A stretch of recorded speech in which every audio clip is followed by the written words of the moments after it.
पिला दूं?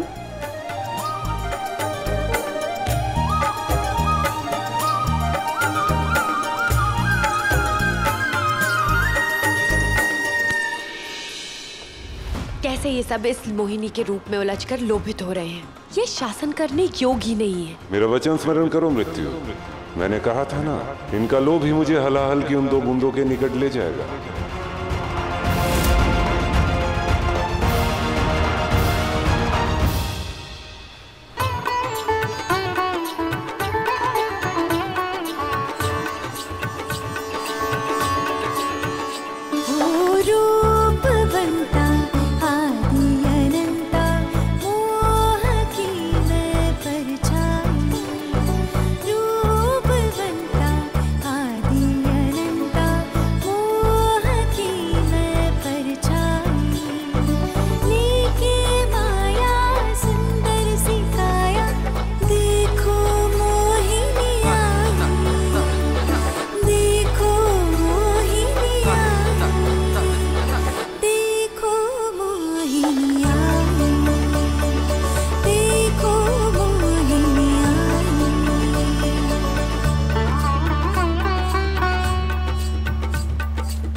देवताओं के अमृत का रंग हम असुरों के रंग से भिन्न कैसे?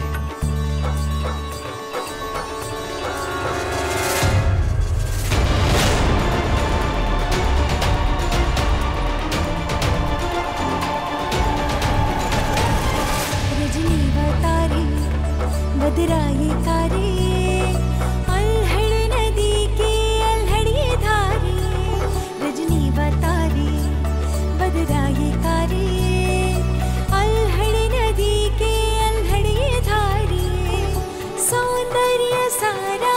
मुझसे ही तो है, ऐश्वर्य सारा मुझसे ही तो है।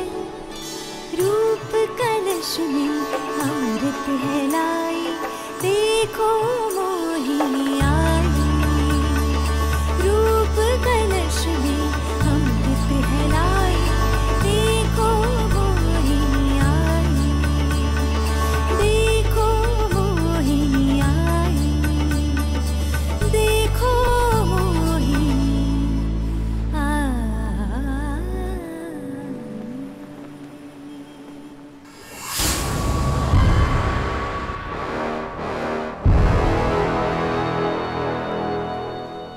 हलाहल की ये 2 बूंद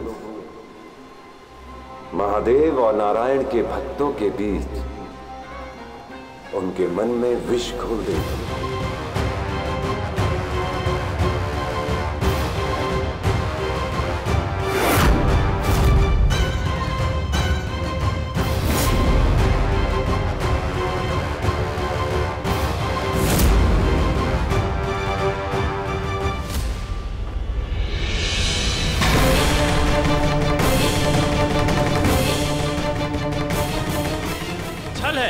कपट है ये देवता नहीं असुर है। राहु ने छल से अमृतपान कर लिया था, परंतु नारायण ने अपने चक्र से राहु का सिर उसके धड़ से अलग कर दिया।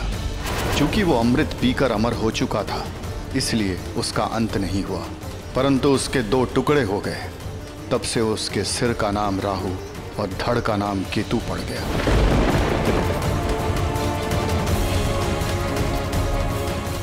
मैंने अमृत पी लिया, मैं अमर हो गया।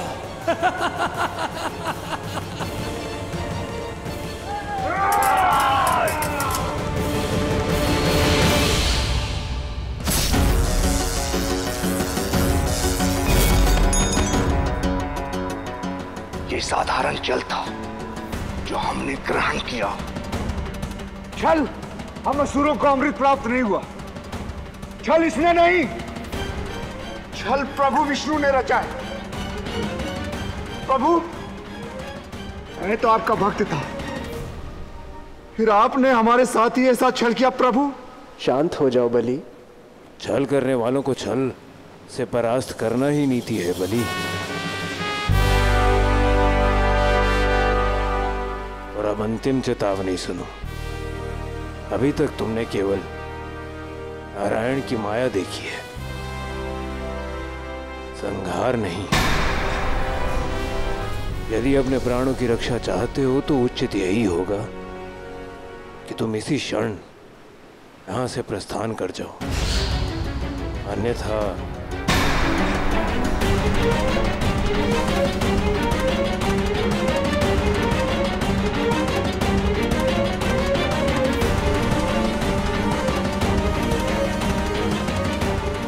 मैं इस छल का प्रतिशोध लूंगा इंद्र।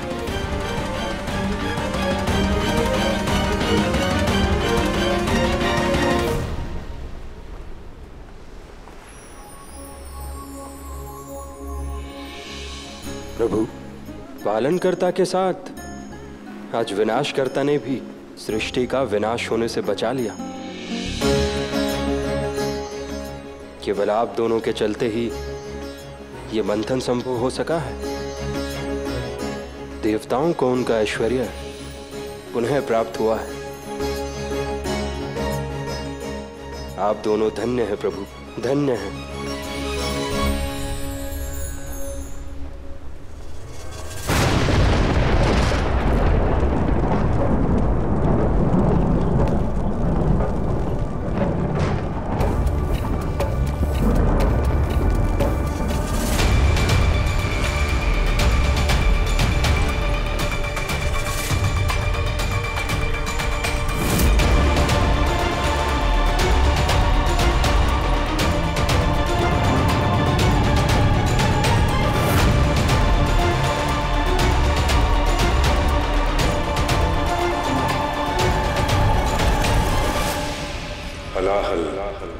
मेरे भविष्य का मार्ग और मेरे आने वाले युग के आगमन का बीज है ये। इस प्रसन्नता की घड़ी में तुम चिंतित क्यों हो मृत्यु? चिंतित नहीं हूँ कली, उत्सुक हूँ जानने के लिए कि आपने हलाहल की एक बूंद नारद और नंदी के लिए क्यों छोड़ी? वो हलाहल नहीं अपितु कली का प्रसाद था। वो एक बूंद उस नारद और नंदी को आपस में उलझा कर रखेगी, जिससे उसके महादेव और नारायण भी एक दूसरे के विरुद्ध हो जाएंगे और मैं कलयुग उस सतयुग को आसानी से मार पाऊंगा। और इस बार नारायण और महादेव भी मुझे रोक नहीं पाएंगे। केवल आप दोनों के चलते ही ये मंथन संभव हो सका है और देवताओं को उनका ऐश्वर्य पुनः प्राप्त हुआ है। आप दोनों धन्य हैं प्रभु। प्रभु नारायण और प्रभु महादेव के बिना तो यह मंथन संभव ही नहीं था।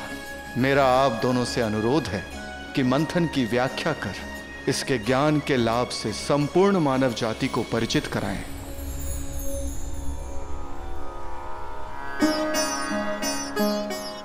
समुद्र मंथन एक ऐसी प्रक्रिया है जिससे हमें हमारे भीतर छुपे गुण एवं अवगुण का ज्ञान होता है। ये मंथन केवल एक मार्गदर्शक ही नहीं अपितु लोक कल्याण के लिए एक प्रेरणा स्रोत भी है। इसीलिए जीव जंतु के लिए और मानव जाति के हित के लिए ये जानना आवश्यक है कि समय समय पर हमें अपने समुद्र समान मन का मंथन करते रहना चाहिए। एक और आवश्यक बात, यदि हम अपने अवगुणों को और अपनी कमियों के विष को स्वीकार कर उन पर सच्चे हृदय से कार्य करते हैं तो हमें ज्ञान का अमृत अवश्य प्राप्त होता है। जिस प्रकार मित्र नारायण ने समुद्र मंथन में कुर्म अवतार लेकर मंदराचल पर्वत को दृढ़ता प्रदान की, उसी प्रकार हमें भी अपने विचारों को दृढ़ता प्रदान करनी चाहिए।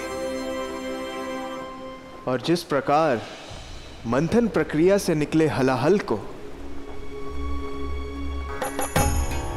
हमारे मित्र महादेव ने अपने कंठ में धारण किया, वे दर्शाता है कि हमें हमारे भीतर छिपे विष अर्थात अपने अवगुणों और कमियों को अपने संबंधों, लोक कल्याण और अपनी आत्मा के विकास के लिए त्यागना कितना आवश्यक होता है। केवल यही नहीं, देवी शक्ति ने महादेव के हलाहल पीने के बाद हुई पीड़ा को जिस सरलता से शांत किया, वो एक स्त्री की शक्ति साहस और उसके कर्तव्यों से हमें परिचित करवाता है। अनंत तक जब जब मानव जाति में किसी पीड़ा या समस्या का अनुभव होगा तो उस पीड़ा को शांत करने के लिए एक स्त्री का स्थान सदैव सबसे महत्वपूर्ण होगा, चाहे एक माता के रूप में हो, बहन या फिर एक अर्धांगिनी के रूप में हो।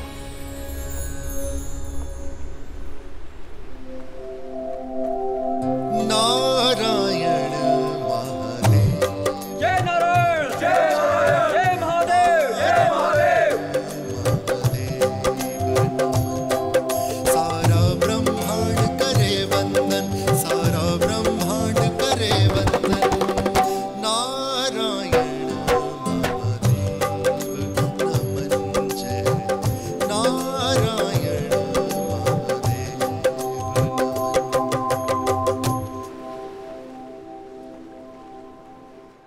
अपने भय को त्याग दो मृत्यु। इस प्रचंड शक्ति को प्राप्त करने हेतु कुछ मूल तो चुकाना ही होगा। अब मुझे हलाहल तो प्राप्त हो ही गया है, अब केवल उसका प्रभाव देखना है।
आपने अमृत के लिए देवताओं का ही साथ क्यों दिया? सृष्टि के संतुलन के लिए आवश्यक था कि मैं देवताओं का पक्ष लूं। इस तथ्य से तो आप भी भलीभांति परिचित हैं मित्र। यदि असुरों ने अमृत पान कर लिया होता तो इसका क्या परिणाम होता? हे मित्र, ना ही हमारा कोई शत्रु है और ना ही प्रिय। हम प्रेम और घृणा के मध्य भी संतुलन बनाकर रखते हैं। तो चलिए मित्र, एक बात बताइए, हम कौन हैं? पालन करता। और आप? संहार करता। और हम एक दूसरे से कितने भिन्न हैं? जैसे दिन और रात, जैसे अग्नि और जल। फिर भी हमारी मित्रता में कितना संतुलन है। जिसने समस्त ब्रह्मांड को एक धागे में पिरो कर रखा है। दायित्व किसी भी धर्म के संबंध से सदैव ऊपर रहा है मित्र। हमने कुर्म रूप धारण कर इसका पालन किया और आपने हलाहल पान कर।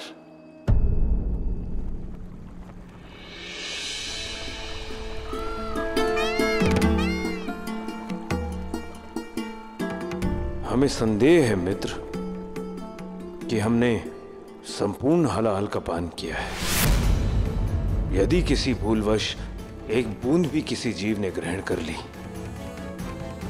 तो संकट आ जाएगा। महादेव का संदेह सही था। कल ही हलाहल के बूंद नारद और नंदी पर छिड़क भ्रम और शत्रुता का बीज बो चुका था। यदि मेरे महादेव ना होते तो इस समुद्र मंथन का समापन असंभव था। नारायण नारायण। नंदी, आपको हमारे प्रभु नारायण का बलिदान तो स्मरण है ना? बलिदान तो हमारे महादेव ने किया है, हलाहल का पान करके। अन्यथा आप इस क्षण ये बात करने के लिए जीवित ना होते। देवर्षि, नंदी, आप लोग ये किस प्रकार की बातें कर रहे हैं? कृपया करके शांत हो जाइए। नारायण नारायण। हाँ तो नंदी, आप क्या कह रहे थे? महादेव ने हलाहल पिया?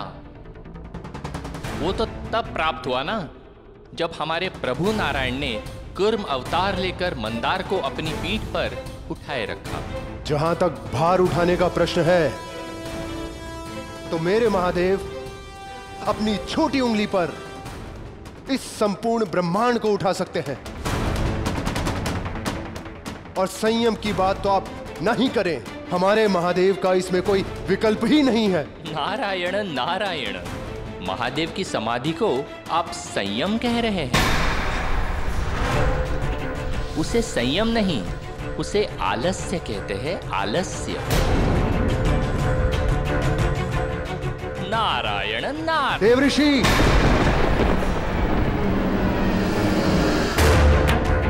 आओ इसी क्षण इन्हें इस बात से परिचित कराते हैं कि हमें इनके प्रभु की कोई आवश्यकता नहीं है। बस नंदी, अब हम आपसे कोई वाद विवाद नहीं करना चाहते।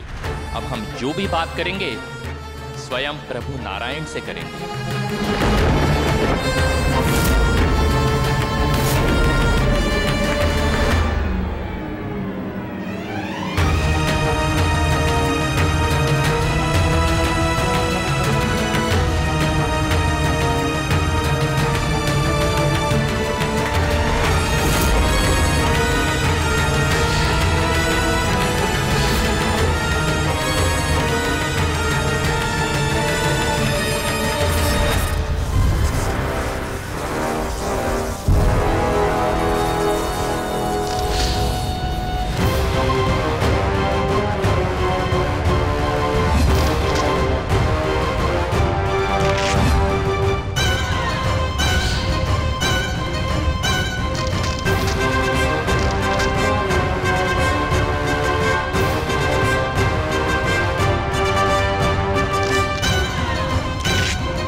युग होगा स्थायी।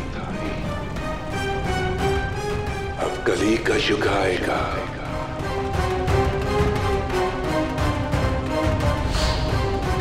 सतयुग आ रहा हूं मैं।